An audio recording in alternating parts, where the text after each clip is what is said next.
Uma boa noite para você que está nos assistindo, um feliz sábado para você. Estamos começando aí mais um curso, a Bíblia Ensina, e o tema de hoje nós vamos falar sobre a questão da morte, tá bem? É um tema bem interessante para nós estudarmos, e você é muito bem-vindo aqui na nossa sala do Zoom, tá bem? Eu quero agradecer aqui pela sua presença e dizer que você, de fato, é muito especial a sua participação aqui conosco na sala do Zoom. Obrigado por você fazer parte conosco, quer você esteja assistindo aqui pelo Zoom ou pelo YouTube. Obrigado porque você realmente está dando a oportunidade para que você conheça a palavra de Deus, tá bem? Para aqueles que não me conhecem, meu nome é André Marques, eu sou pastor do distrito de Vargem Grande Paulista e juntos nós vamos estudar a palavra de Deus, tá bem?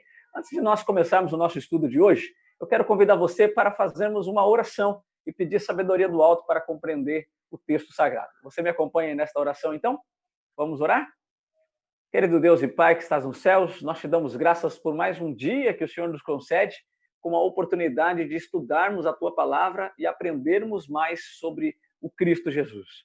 Hoje venha dar entendimento para que possamos compreender o que foi escrito no Teu livro sagrado e assim então colocar em prática em nossa vida. Abençoe cada uma das pessoas que neste momento está nos assistindo. Eu te peço no nome de Cristo Jesus, o nosso Senhor e Salvador. Amém. Então, estamos aqui no Zoom, transmitindo também via Facebook, e você é o nosso convidado especial para poder abrirmos a palavra de Deus e estudarmos o que o texto sagrado quer dizer para nós, tá bem? Eu vou já colocar aqui para você participar conosco a nossa tela do PowerPoint para que você realmente possa visualizar tudo que está acontecendo aqui, tá bem? Então eu vou abrir aqui a nossa tela, a tela maior, e você então vai poder nos acompanhar por meio do estudo A Bíblia Ensina, tá bem?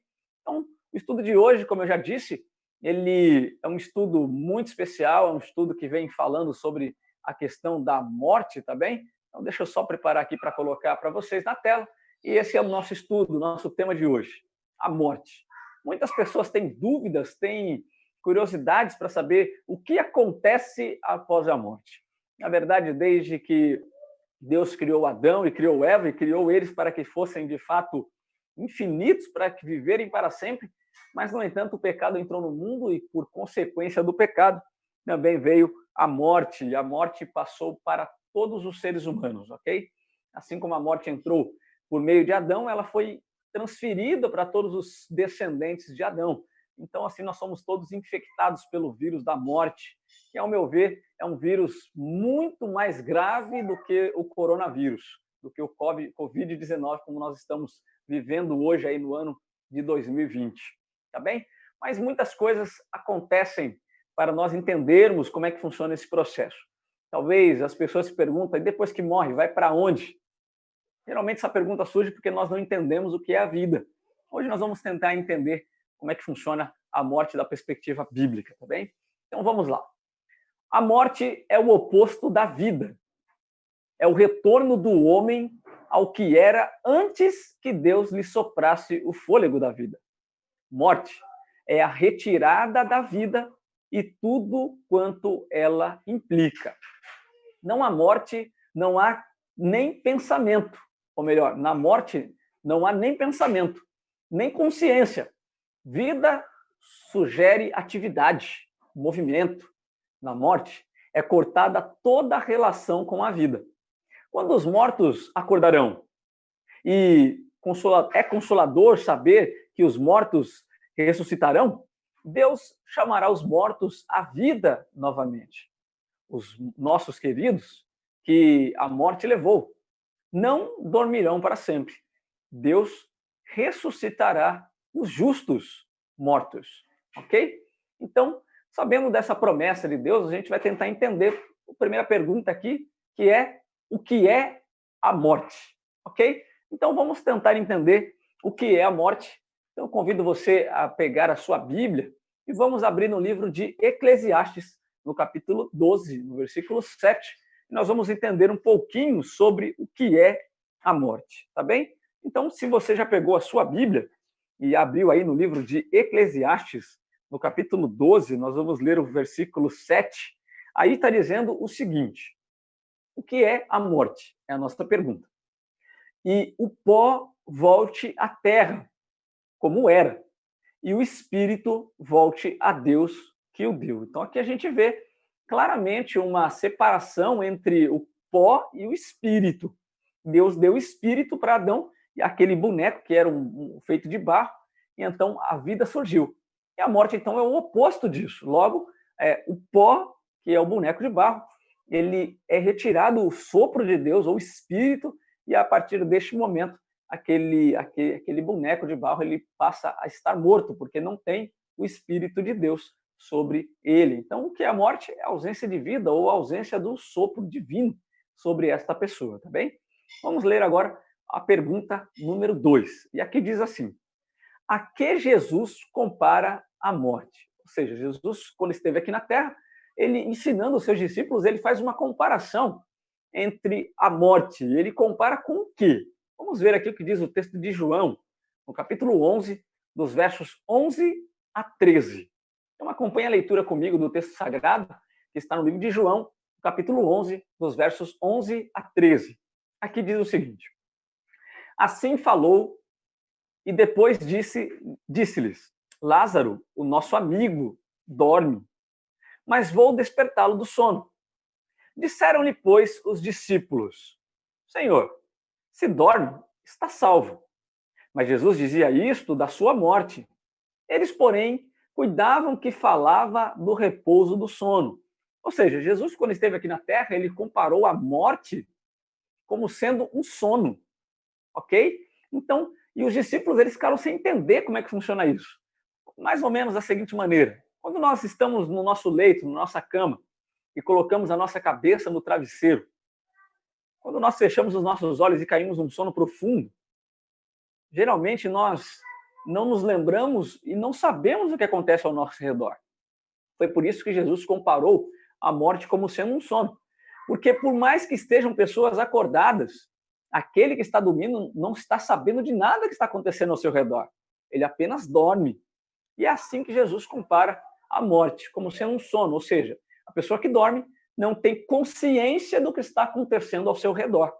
É assim que Jesus compara a morte. Tá bem? Vamos ler aqui a pergunta número 3, que diz o seguinte: o que os mortos sabem? Eu pergunto, será que os mortos sabem alguma coisa? Voltando para o livro de Eclesiastes, agora no capítulo 9, versículo 5, Salomão diz uma verdade sobre o estágio dos mortos. No livro de Eclesiastes, capítulo 9, versículo 5, diz o seguinte: porque os vivos sabem que hão de morrer, mas os mortos não sabem de coisa nenhuma, nem tampouco terão eles recompensa, mas a sua memória fica entregue ao esquecimento. Ou seja, os mortos não sabem de coisa nenhuma, eles não sabem o que está acontecendo. Eles estão simplesmente sem noção do que está ocorrendo ao seu redor, como eu já disse. Ou seja, eles não têm lembrança, eles não têm memória, eles simplesmente estão já a sua memória no esquecimento. Esse é o estágio dos mortos, ok? Então, o que sabem os mortos? Os mortos não sabem de coisa nenhuma, ok? E também a sua memória fica esquecida, ou seja, já está entregue ao esquecimento, tá bem? Pergunta número 4. O que acontece com a alma? Isso aqui é interessante. Nós vamos usar essa palavra alma, depois eu vou explicar um pouquinho mais sobre ela, tá bem? Mas vamos lá. O que diz aqui a Bíblia no livro de Ezequiel, capítulo 18, versículo 4. Vamos ler, então, Ezequiel, capítulo 18, verso 4, diz o seguinte: eis que todas as almas são minhas, como é a alma do Pai, assim também a alma do Filho é a minha. A alma que pecar, essa morrerá. É interessante que ele usa a expressão aqui no final do verso, a alma que pecar, dando a ideia de que a alma peca, mas a gente vai entender o que é essa ideia de alma, tá bem? Então, a alma que pecar, essa morrerá. O que acontece, então, com a alma? Se ela pecar, ela vai morrer. Então, a alma, ela é mortal, ou seja, ela passa pela morte. Diferentemente de alguns ensinamentos que diz que a alma é imortal, o texto de Ezequiel diz que a alma que pecar, essa morrerá. Deixando bem claro na Bíblia que alma não é imortal, mas a alma, ela pode morrer caso ela venha a pecar, ok? Então, vamos ler agora aqui a pergunta número 5. Vai guardando aí as suas perguntas para nós respondermos no final, tá bem? Vamos ler aqui a pergunta 5 do nosso estudo, que diz o seguinte: devemos consultar os mortos? E aí, será que nós devemos consultar ou buscar uma necromante para poder consultar e tentar entender o que os mortos querem nos dizer? Vamos ver o que a Bíblia Sagrada fala sobre isso? Se devemos consultar os mortos? No livro de Deuteronômio, ou seja, quinto livro da Bíblia, livro escrito por Moisés, livro do Deuteronômio, capítulo 18, versos 10 e 11. Aqui diz o seguinte: entre ti não se achará quem faça passar pelo fogo ao seu filho ou à sua filha, nem adivinhador, nem prognosticador, nem agoureiro, nem feiticeiro, nem encantador, nem quem consulte a um espírito adivinhador, nem mágico e nem quem consulte os mortos.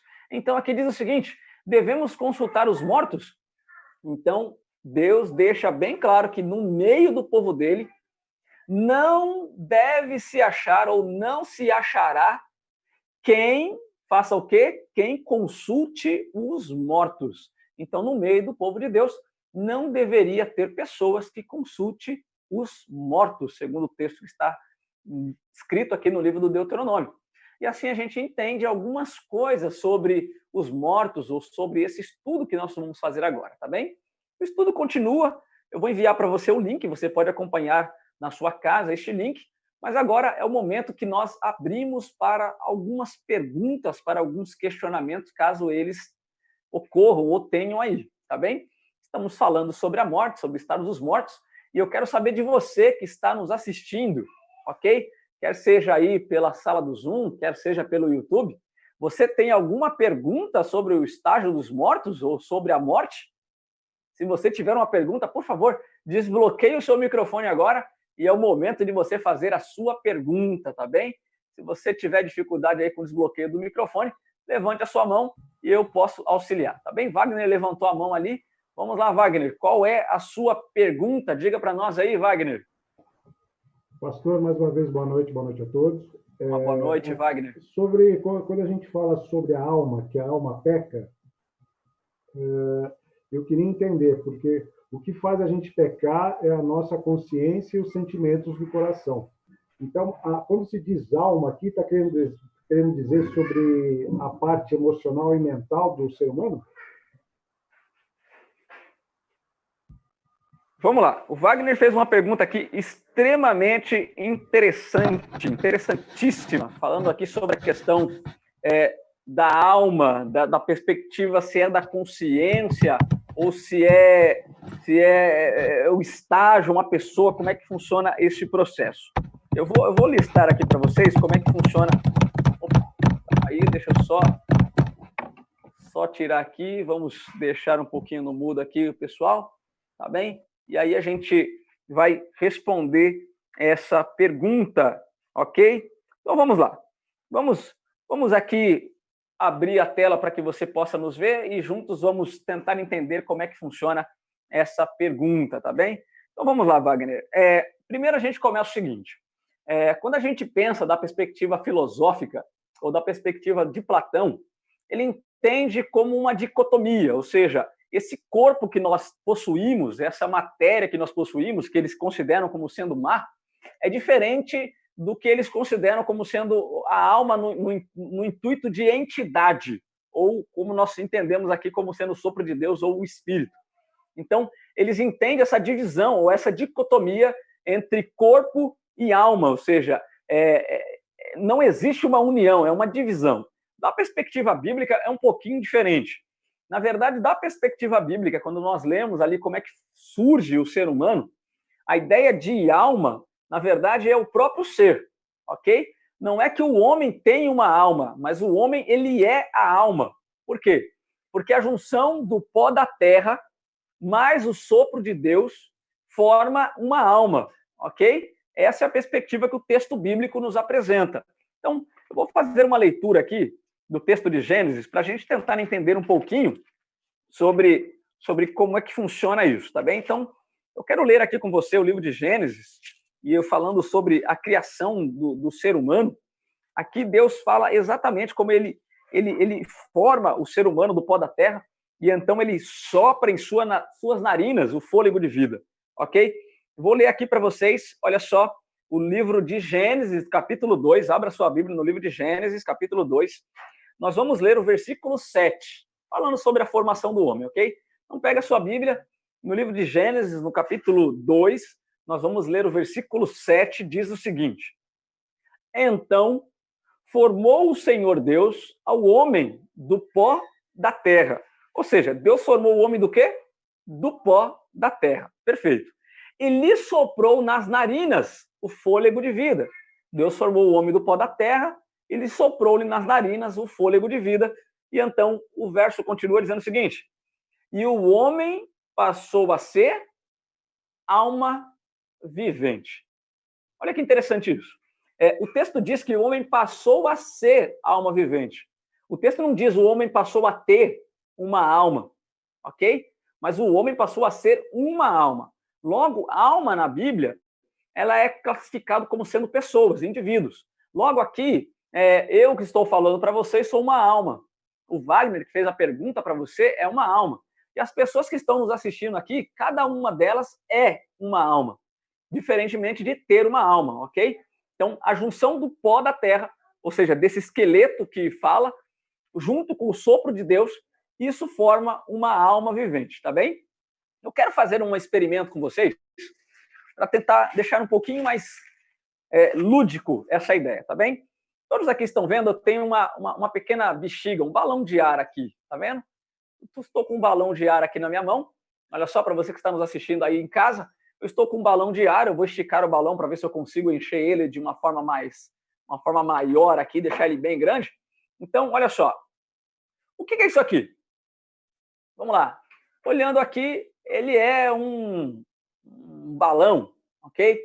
E esse balão, ele está vazio. Isso aqui é como se fosse o corpo, ok? Aqui, o pó da terra, vamos colocar da forma bíblica. E então, Deus chegou para o pó da terra, para este balão inanimado, ok? E então soprou. E então eu vou simular aqui o sopro, olha só. Ok? Então, ao soprar no balão, ou na bexiga, ele passou agora a ter ar dentro dele. Ok? Então, a junção da matéria aqui, ó, da película, da borracha, junto com o ar que está dentro dele, formou um balão de ar. Uma bexiga como nós conhecemos. É assim que nós consideramos, ou como a Bíblia classifica a alma. Logo, alma na Bíblia é a junção da matéria, ok? Nesse caso aqui, o plástico, né? Com o ar. E isso, então, forma uma alma, ok? Então, isso aqui, da perspectiva bíblica, se fosse a matéria aqui do corpo humano, teria vida, porque Deus soprou dentro dele. Então, enquanto o sopro divino estiver dentro aqui da matéria, tem vida. O que é morte, então? Morte é quando o ar sai. E então, aquele início, né, aquele balão que estava vazio, ele volta ao estágio original, e então assim a gente classifica como sendo a morte. Ok? Não sei se você entendeu direitinho, mas eu vou simular de novo. Aqui nós temos o quê? Um plástico, ok? Quando sopra-se dentro do plástico, o que eu soprei foi ar. Quando o ar entra em contato com o plástico, nesse momento forma um balão de ar. Então, quando o sopro divino entra em contato com a matéria, que é aqui o esqueleto, o corpo, a pele, os ossos, a carne, quando o sopro divino entra em contato com isto, então nós passamos a ser uma alma e não temos uma alma. O que sai de nós quando morremos é o sopro divino, ok? O sopro divino volta para Deus que o deu. E a matéria volta para a terra como o estágio inicial, ou seja, da onde nós surgimos. ok? Não sei se você conseguiu entender como é que funciona essa analogia, mas já temos uma mãozinha levantada ali, é a mãozinha da nossa amiga Lilian, ok, Lilian? Vamos lá, vamos desbloquear o seu microfone aqui e você poderá fazer a sua pergunta. Pode fazer a sua pergunta, Lilian. E o espírito que volta para Deus, o que é? Se o fôlego de vida volta para ele, retira da gente, e o espírito, o que é? Então, é que, na verdade, nós pensamos como gregos, ok? O grego, como eu já disse, forma de Platão de pensar, existe uma dicotomia entre o corpo e o que ele chama de espírito. Na verdade, eles entendem como sendo a alma, ok? O espírito, para eles, tem vida, eles conseguem, da perspectiva de um grego, da perspectiva da dicotomia platônica, esse sopro divino, na verdade, é a alma. E essa alma, ela descola do corpo e tem uma vida em outro lugar. Essa é a perspectiva platônica, que lá ele chama de mundo das ideias, ok? Trazendo para os nossos dias, o que acontece? O sopro de Deus é o soprar. Literalmente? Okay? Literalmente. Eu vou tentar explicar de um jeito um pouquinho melhor. Quando nós entendemos a perspectiva bíblica, ou o pensamento, ou a filosofia hebraica, fica um pouco mais fácil, ok? Vou explicar um pouquinho melhor. Na perspectiva hebraica, o nome que é dado para o Espírito Santo de Deus, se você entende um pouquinho de hebraico, se não tiver no entendimento do hebraico, pode buscar aí algum dicionário, ou buscar na internet, você vai encontrar isso, ok?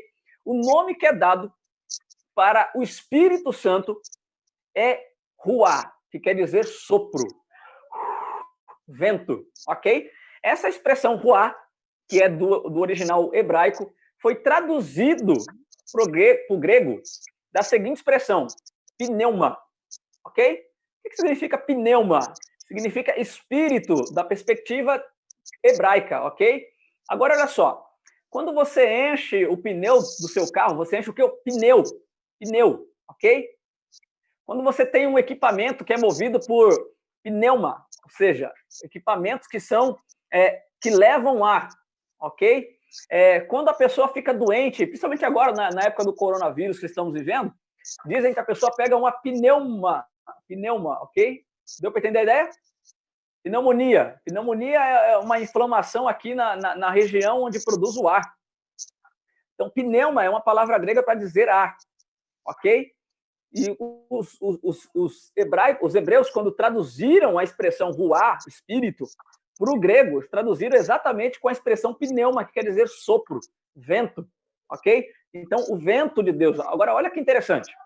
Vida é quando nós temos o Espírito de Deus dentro de nós, ok?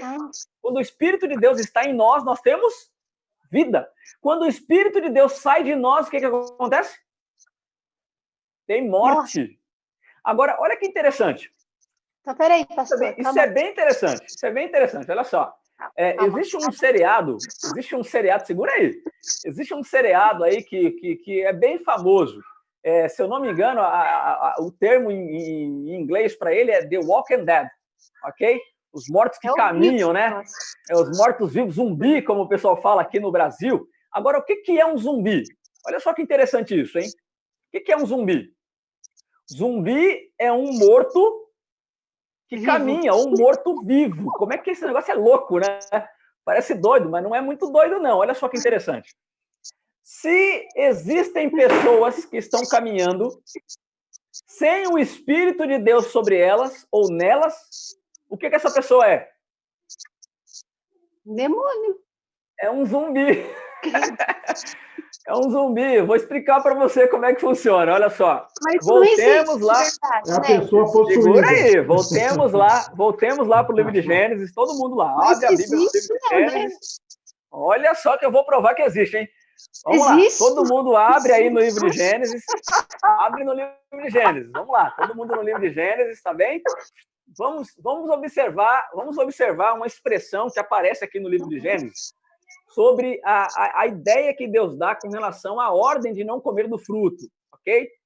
Vamos observar aqui, olha só. Vamos lá. Vamos ver aqui, Gênesis, capítulo 2, diz o seguinte, Gênesis capítulo 2, vou ler a partir do versículo 16, tá bem? Vamos ler o versículo 16? Gênesis capítulo 2, versículo 16, diz o seguinte: E o Senhor Deus lhes deu esta ordem, ou seja, deu um mandamento para Adão e Eva. E o mandamento que ele deu para Adão e Eva foi o seguinte: de toda a árvore dos jardins comerás livremente. Verso 17 agora. Mas da árvore do conhecimento do bem e do mal não comerás, porque no dia em que dela comerdes, certamente morrerás. Ok? Nós sabemos que Adão e Eva comeram do fruto, ok? Nós sabemos isso porque o capítulo 3 fala sobre isso, fala que eles comeram do fruto, ok? Vou achar aqui para vocês, para nós lermos, olha só. Vendo aqui, capítulo 3, versículo 6, diz assim: Vendo a mulher que a árvore era agradável e boa para se comer, agradável aos olhos, e a árvore era desejável para dar entendimento, tomou-lhe do fruto e comeu. Então o texto diz que Eva comeu do fruto. E diz o seguinte: e deu também ao marido, e ele comeu. Então ambos comeram do fruto. Eu pergunto, Adão e Eva sabiam que no dia que comer do fruto eles iam morrer, ok? Tranquilo até aqui? A pergunta é, quando eles comeram do fruto, eles morreram? E aí? Morreram ou não morreram? O Wagner está balançando a cabeça ali, dizendo que não morreu. Eles não morreram, eles foram condenados à morte, vamos dizer assim. Mas não morreram. Foram condenados à morte, ok? Mas olha só que interessante. Lembra que eu falei que vida é quando o Espírito de Deus está em nós? Sim. Quando o Espírito de Deus sai de nós, aquela pessoa está morta. Está morta. Acabou para ela, ok? Agora, olha só o raciocínio. Quando nós desobedecemos a palavra de Deus, nós impedimos a atuação do Espírito dele. Então, em outras palavras, nós permitimos que o Espírito, neste momento, ele não atue sobre nós porque nós estamos escolhendo ser filho de um outro ser. Ok? Quando nós pecamos, nós estamos dizendo que nós queremos ser filho da serpente. Foi isso que Adão fez. Adão e Eva, quando comeram do fruto, o texto no original hebraico ele é bem claro no capítulo 3. Diz que eles deixaram de ser filhos, ou seja, aquela ideia da inocência, eles deixaram de ser filho de Deus e passaram a ser filho da serpente. Olha só como é que eu estou dizendo isso. No livro de João, diz o seguinte, 1 João, o texto de 1 João, capítulo 3, fala assim: olha com grande amor nos tem concedido o Pai, ao ponto de sermos chamados de filho de Deus. Por quê? Porque quando nós desobedecemos a Deus, nós deixamos de ser filhos de Deus e passamos a ser filhos da serpente. Neste momento, o Espírito de Deus sai de nós. Como assim sai de nós, gente? Sai de nós, porque a desobediência impede o Espírito de Deus estar em nós. E quando o Espírito de Deus sai de nós, o que acontece? Morte. Ok? Então, Adão e Eva, no dia que comeram do fruto, eles morreram. Só que eles não morreram a morte eterna. Eles morreram a separação entre Deus e eles. Essa é a verdadeira morte. Ok? E então, quando Cristo faz ali, apresenta para eles o plano da salvação por meio da morte do Cordeiro, o que Cristo estava fazendo, estava voltando a dar vida para eles. Ok? Eu li com vocês já há um tempo o texto de João, capítulo 11, versículo 25, que diz o seguinte: eu sou a ressurreição e a vida. Quem é a ressurreição e a vida? Cristo. Eu sou a ressurreição e a vida. Ok? Ele diz o seguinte: quem crê em mim, ainda que morra, viverá. E quem vive e crê em mim, não morrerá, mas já passou da morte para a vida. Por que ele está dizendo? Ele está dizendo que quem tem o Cristo tem a vida. 1 João, capítulo 5, versículo 20. Quem tem o Cristo tem a vida. Por quê? Porque o Espírito de Deus atua sobre aquele que tem o Cristo. Ou seja, se você tem o Espírito Santo de Deus na sua vida, mesmo que você venha fechar os seus olhos, você não morreu. Porque morte para Deus é desligamento dele. Quer ver um exemplo mais claro disso? Vamos ler o que está escrito no livro de João, no capítulo 15. Olha só, esse texto é fenomenal com relação a isso. Geralmente as pessoas leem esse texto em especial, não da perspectiva de morte e vida. Mas olha só o que diz aqui João, capítulo 15, nós vamos ler a partir do versículo 5. tá bem? E vamos analisar o texto da perspectiva de vida e morte, tá bom? Para ficar um pouquinho mais interessante aqui a nossa análise. Então, olha só. Livro de João, capítulo 15, nós vamos ler a partir do versículo 5, da perspectiva de morte e da perspectiva de vida, tá bem? Olha que interessante. Jesus fala assim: eu sou a videira, vós os ramos. Quem permanece em mim e eu nele, esse dá muito fruto, porque sem mim nada podeis fazer. Ok? Olha só, nós precisamos estar conectados à videira. E ele continua agora dizendo o seguinte, olha só. Se alguém, verso 6, se alguém não permanece em mim, será lançado fora, à semelhança do ramo, e secará. E o apanham, lançam no fogo e o queimam. Olha que interessante o texto fala. O texto fala que Cristo é a videira verdadeira e nós somos os ramos. Se nós estivermos conectados com Cristo, nós produzimos frutos. Por quê? Porque a vida passa por meio de nós. Quem é a vida? Cristo. Aqui, a perspectiva é vida eterna. Não é esse descanso, esse fechar de olhos como nós estamos acostumados. A Bíblia fala, geralmente quando está falando sobre vida e morte, ela está falando sobre vida eterna e morte eterna. Ou seja, morte eterna é quando deixa o Cristo. Vida eterna é quando você tem o Cristo. Ele diz aqui no verso 4, permanecei em mim e eu permanecerei em vós. Como não pode o ramo produzir fruto de si mesmo, se não permanecer na videira. Assim vós podereis dar muitos frutos se permanecerdes em mim. Agora, olha que coisa interessante. Para ter vida, tem que estar conectado com a videira. Se não estiver conectado com a videira, nós não temos vida, estamos mortos. Se nós estamos com Cristo, nós temos vida. Se nós não estamos com Cristo, nós somos pessoas mortas. O fechar o olho é apenas um detalhe. Ok? Fechar o olho, nesse caso, é apenas um detalhe. Agora, olha que interessante. Satanás, ou melhor, Lúcifer, quando pecou, se tornou Satanás, o grande dragão, a antiga serpente, ele se desconectou com Cristo. Ok? Ele não aceitou estar com Deus. Neste momento, o Espírito de Deus se retirou dele. A pergunta que eu faço, quando foi que esse ser morreu? Deu para entender? Ele morreu quando se desconectou de Deus. Porque não existe vida se você não está conectado com a videira verdadeira. A partir do momento que Lúcifer desconectou de Deus, ele morreu. Fechar o olho agora é apenas um detalhe, mas ele já está morto. É por isso que a Bíblia diz que pouco tempo resta para ele. Ele está desconectado. E aí você vê Paulo usando algumas metáforas, dizendo que nós somos enxertados na videira verdadeira. Éramos oliveiras bravas e fomos enxertados na oliveira verdadeira. Essa ideia de enxerto é trazer vida para a planta que estava morta. Se você entende de enxerto, quando você corta um ramo, aquele ramo que foi cortado está morto. Secar é apenas um detalhe. Deu para entender? Mas ele está morto. Como é que a gente faz, então, para o ramo viver?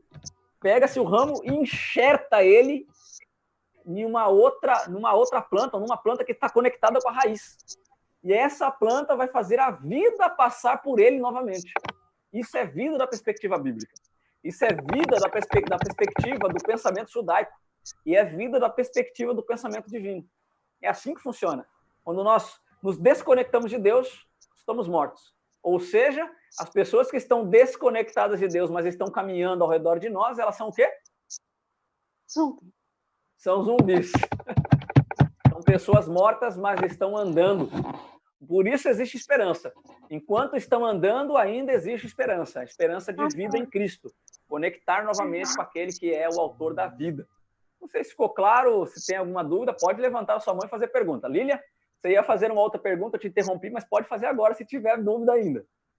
Era sobre o Espírito mesmo. Você já explicou que o ar é o Espírito de Deus. Mas volta para ele, mas assim, a gente volta para a Terra, né? Aí quando Jesus voltar, ele levou com ele meu espírito, meu fôlego de vida. O que é isso, então, direito? Olha só, vamos lá. Vamos tentar explicar agora de uma forma mais didática. Os meios de hoje ajudam a gente a fazer isso. Vamos pensar da seguinte forma. Lília, vamos imaginar, tem aqui a Lília e tem a Tânia. Tânia, posso usar você como exemplo? Pode ser? Pode. Ok, vamos lá então. Tem a Tânia e tem a Lília. Vou usar as duas como exemplo aqui. Imagine que eu vou fazer um transplante agora entre as duas, tá bem? Vou fazer um transplante. Se eu pegar e cortar a cabeça da Lília, olha só que maldade, mas cortei a cabeça da Lília. Vamos pegar a cabeça da Lília agora e vamos fazer um implante no corpo da Tânia. Corta a cabeça da Tânia e implanta a cabeça da Lília no corpo da Tânia. Ok? Quando eu implanto, olha só, a cabeça da Lília no corpo da Tânia, eu estou fazendo um transplante de cabeça ou de corpo? De cabeça. Sei lá, de corpo, não sei. Vamos lá. Quem vai ser quem aí? Quem vai ser a Lília e quem vai ser a Tânia? Como é que ficou a bagunça aí? Então, olha só. A cabeça da Lília no corpo da Tânia, neste momento, vai ser a Lilian. Ok? Porque o indivíduo é o que está aqui dentro, não o que está para baixo. Ok? Deu para entender o raciocínio? Você, como indivíduo, não é o corpo. Você, como indivíduo, é o que está dentro da sua mente. A minha consciência. A sua consciência. Aqui, ó. Isso aqui é você. Então, vamos tentar explicar de uma forma mais, como é que eu posso dizer, mais tecnológica, ok? Vamos pensar de forma tecnológica. Não sei se você entende de tecnologia, mas vamos pensar o seguinte. Imagine que eu estou guardando as minhas fotos, os meus documentos, os meus arquivos dentro de um disco rígido, tá bem? Se você esperar um minuto aí, eu tenho um disco rígido para mostrar para você. Aguarde só um minutinho.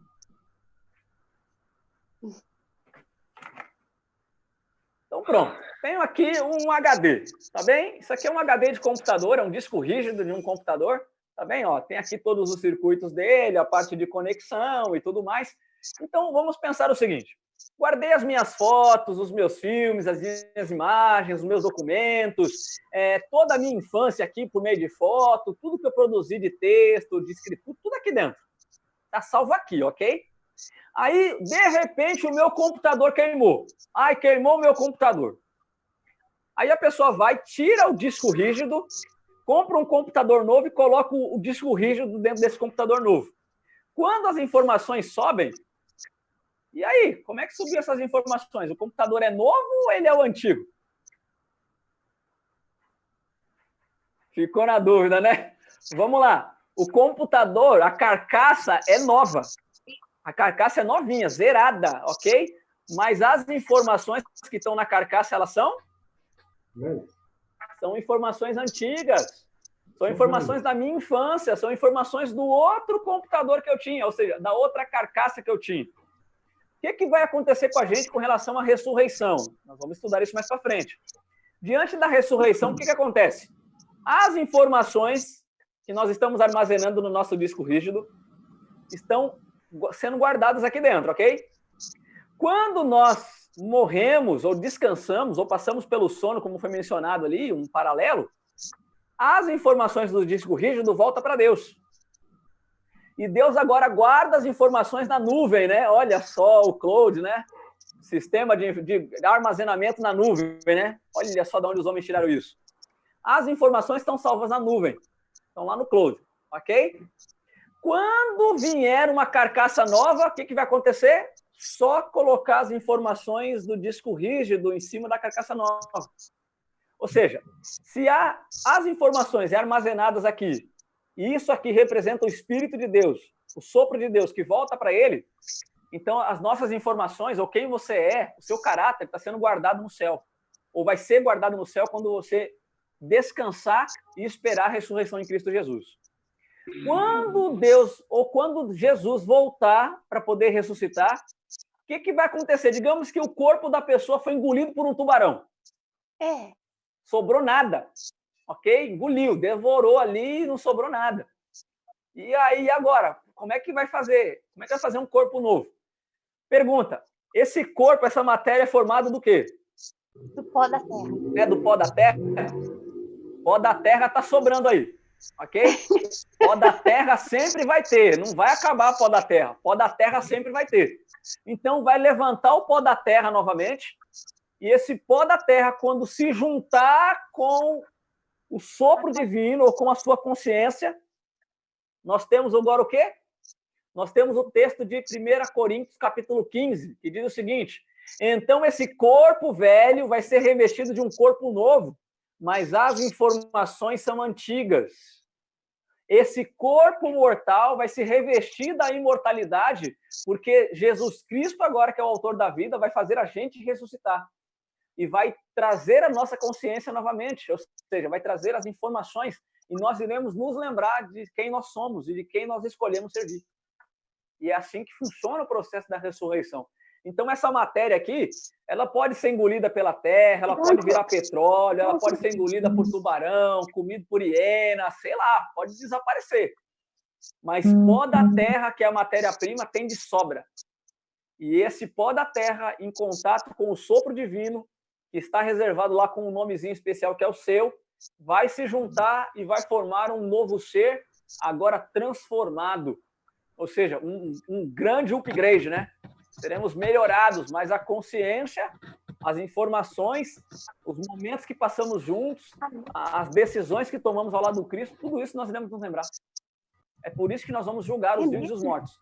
Esse julgamento, nós vamos aprendendo um novo estudo, ok? E vamos falar sobre julgamentos, eles vão lembrar como é que vai julgar.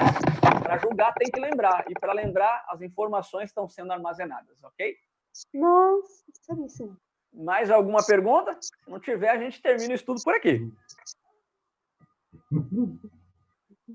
E aí? Ficou claro ou ainda tem dúvida? Wagner? Deixa eu ver se eu entendi a linha de raciocínio. Vamos lá. Quando Adão e Eva pecaram, o Espírito de Deus que dava a eles vida eterna, naquele exato momento se afastou, porque ninguém pode chegar perto de Deus tendo pecado. Nesse sentido, o que você falou, que aquele seriado Walking Dead retrata isso, e que as pessoas que estão afastadas de Cristo estão vivendo uma vida, entre aspas, morta, mas morta espiritualmente, porque acham que estão vivendo uma vida plena, mas não sabem o que está por vir amanhã por não ter conhecimento das palavras. E a partir do momento que Cristo veio para a Terra, ele, com seu próprio sacrifício, ele resgata vamos dizer assim, esse abismo que existia entre nós e Deus, por ele se fazer todo o cordeiro que com seu sangue remiu toda a humanidade, ou seja, aqueles que estão ligados intimamente com a pessoa de Cristo, e no caso nosso aqui atualmente, tendo o Espírito Santo, invocando o Espírito Santo sempre para nos dar entendimento, informação, faça com que a gente tenha uma luz e uma caminhada constante para ir para as mansões celestiais. É essa a linha de raciocínio que está querendo dizer hoje essa lição? Ok, vamos lá. A ideia é exatamente assim mesmo. O que acontece?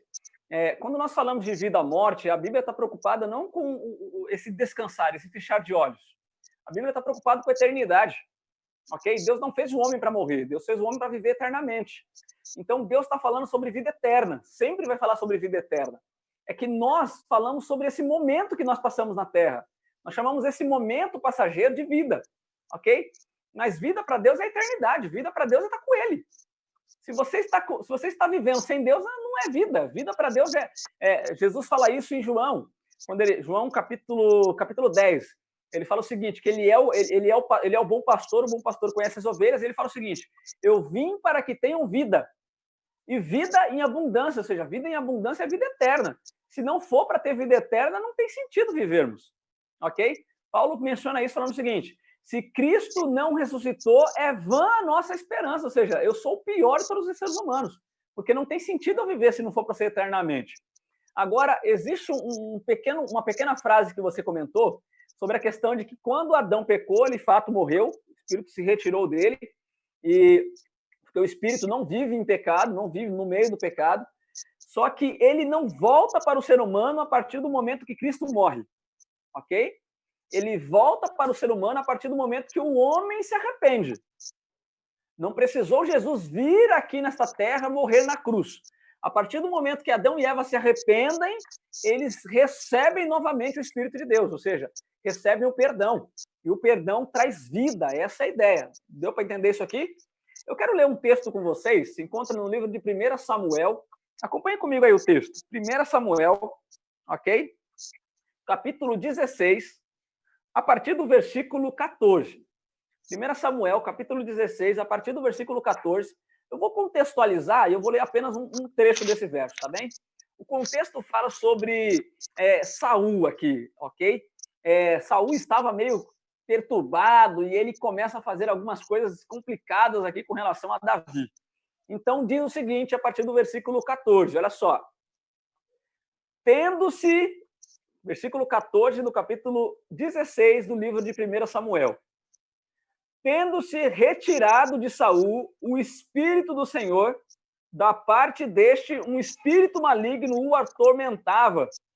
Então, os servos de Saul lhe disseram, eis que agora um espírito maligno, enviado de Deus, te atormenta. O que o texto está dizendo? Olha, é confuso isso aqui, mas eu quero que vocês reparem apenas no verso 14. O verso 14 diz que, retirando o Espírito de Deus de Saul. Deu para entender isso? Saul não morre fisicamente, mas a partir deste momento, Saul morreu espiritualmente. Por quê? Porque desconectou do Deus verdadeiro. E quando você lê a trajetória de Saul, deste momento para frente, Saul começa a fazer só coisas erradas. Ele começa a afundar-se cada vez mais. Ele começa a fazer perseguição contra o servo de Deus, Davi. Ele começa a realmente ignorar, ele mata sacerdote. Então, assim, por que ele fez tudo isso? Porque Saul já era uma pessoa morta. Porque o Espírito de Deus, segundo o texto de capítulo 16 de 1 Samuel, verso 14, o Espírito de Deus já não estava atuando mais na vida dele. E quando o Espírito de Deus deixa de atuar na nossa vida, nós somos pessoas mortas. Então, precisamos ressuscitarmos. E para ressuscitar, é necessário aceitar o Cristo. Todo aquele que aceita o Cristo, aceita a vida. E a partir de hoje, você tem uma novidade de vida. Por quê? Se alguém está em Cristo, nova criatura é. As coisas velhas já passaram, eis que tudo se fez novo, porque você agora ressuscitou. Você agora é uma nova pessoa. Não sei se ficou muito claro, mas se tiver dúvida, por favor, levante a sua mão ou mande a sua mensagem. Nós vamos já caminhando aqui para o encerramento. Acredito que algumas dúvidas ainda pairam na cabeça de uma grande maioria aí, mas pode deixar a sua pergunta, deixe o seu recado aqui nos nossos comentários, e eu tenho certeza que eu vou estar lendo esses comentários e vou trazer a resposta para você, tá bem? Que Deus abençoe. Muito obrigado por fazer parte desse estudo conosco e espero que você tenha ampliado o seu conhecimento hoje sobre a morte. E agora eu tenho certeza que você vai entender morte não da perspectiva da morte física, mas você vai entender morte hoje da perspectiva da morte eterna. É essa que realmente nós devemos nos preocupar. Por isso, escolha estar com Cristo. Escolha estar com aquele que é a vida eterna. Eu quero terminar com um texto do próprio Cristo que diz o seguinte: eu sou o caminho, eu sou a verdade, eu sou a vida. E quando ele fala que ele é a vida, não é essa vida passageira, é a vida eterna. Se você aceita a vida eterna em Cristo Jesus, e se você se arrepende dos seus pecados para ter uma novidade de vida, excluindo a morte da sua vida, mas recebendo a vida de Cristo Jesus, levante sua mão e vamos orar, tá bem? Que Deus e Pai, nós neste momento agradecemos pela oportunidade que o Senhor nos dá de estudarmos a Tua Palavra. Aprendemos que com Cristo nós temos vida, mas sem Ele nós morremos eternamente. Não permita que venhamos nos afastarmos do Senhor, mas que possamos nos reconectarmos com aquele que é a videira verdadeira. Dá-nos a Tua bênção hoje. Ajuda-nos, eu te peço, no nome de Cristo Jesus. Amém. Antes de eu terminar e encerrar com vocês agora, eu quero fazer apenas um lembrete. Acompanhe comigo o raciocínio. Olha só, lembrei disso agora. A laranjeira produz o quê? Laranja. Laranja. A macieira produz o quê? Maçã. A pereira produz o quê? Pera. E a videira produz o quê? Videira. A uva, né? Videira produz uva? E aí? Diga-nos, o que a videira produz? Vida. Vida. A videira produz vida. É por isso que Jesus é a videira verdadeira. Que Deus abençoe você. Tenhamos todos uma boa noite em Cristo Jesus. Amém. Boa noite. Boa noite a todos. Um feliz sábado a todos. Feliz sábado a todos. Boa noite, feliz sábado a todos.